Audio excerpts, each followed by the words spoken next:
அரசியல் நையாண்டி பேச்சுக்கு பெயர் பெற்றவர் திமுக முதன்மைச் செயலாளர் துரைமுருகன்.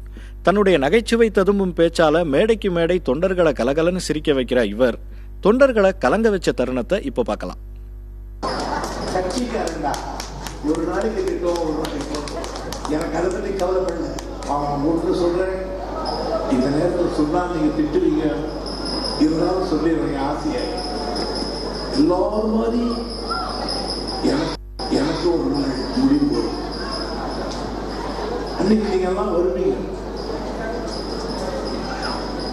என்னை தூக்கிட்டு போகும்போது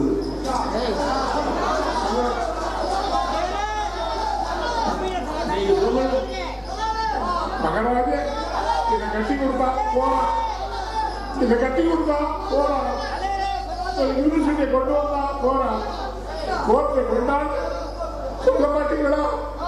அது ஒன்றுதான் எனக்கு போதுமே தவிர எதையும் நான் கேட்கிறேன். இதுதான் என் தொகுதி மக்களுக்கு அந்த ஒரு வேண்டுகோளை நீங்க நிறைவேற்ற